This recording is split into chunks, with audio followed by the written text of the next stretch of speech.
especially in light of mounting global economic challenges. The President was addressing the inaugural session of the African Development Bank Group's annual meetings in Sharm el-Sheikh. He said Cairo is in continuous support of efforts to achieve economic development in the African continent. He said such meetings offer a chance to exchange expertise to face climate change repercussions, adding that drought repercussions have caused $70 billion of losses in Africa. He said climate change consequences are most pressuring on least developed nations. He said mounting challenges and post-COVID consequences facing the world are clear to all. He called on financing institutions to reconsider conditions that qualify countries for loans. He said the private sector should be encouraged to finance environmentally friendly schemes in Africa.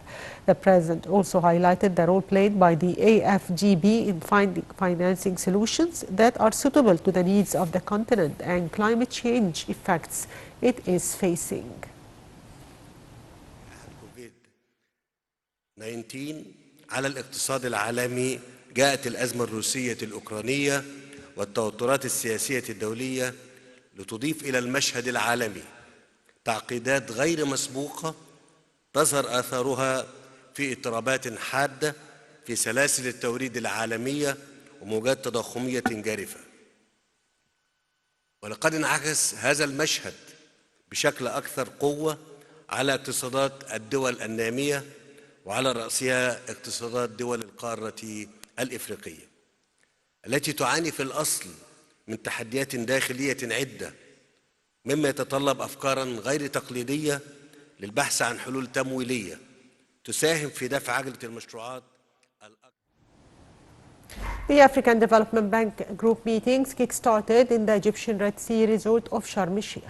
The event is being held under the theme of mobilizing private sector financing for climate and green growth in Africa.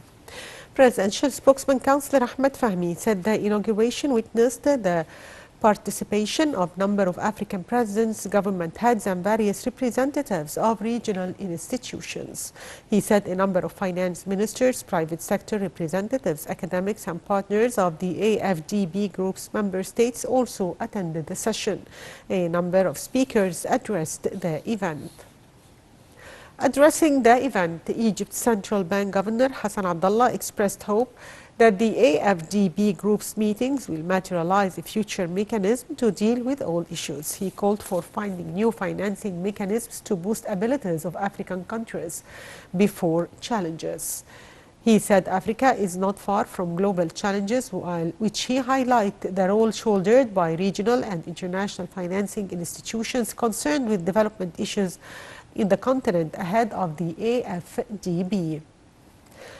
The African Development Bank Group's president also addressed the session, warning against the repercussions of climate change on Africa. He said losses due to the phenomenon are calculated at between $7 and $15 billion. He said the bank is contributing with 40% in the financing of climate initiatives, as well as the launch of a program to speed up rehabilitation with climate change in Africa. He said the AFDB is seeking to establish a number of water treatment stations around the world and hailed Cairo's support in this field.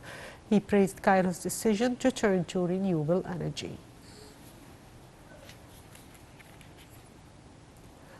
Minister of Defense and Military Production General Mohammed Zaki witnessed the implementation of the main phase of the Tactical Mobilization Command Centers project affiliated to Air Defense Forces formations by video conference. The project is being conducted over several days.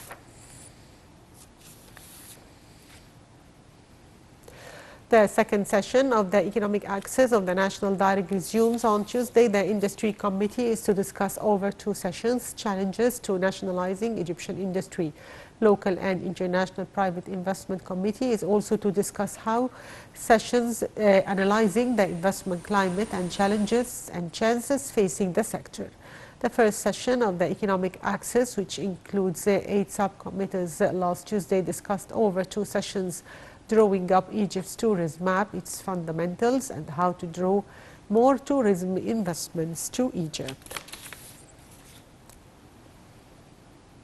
Relative calm prevailed on Tuesday in Sudan. The second day of a week-long ceasefire, raising hopes of a pause in fighting, even as witnesses reported heavy gunfire in the capital.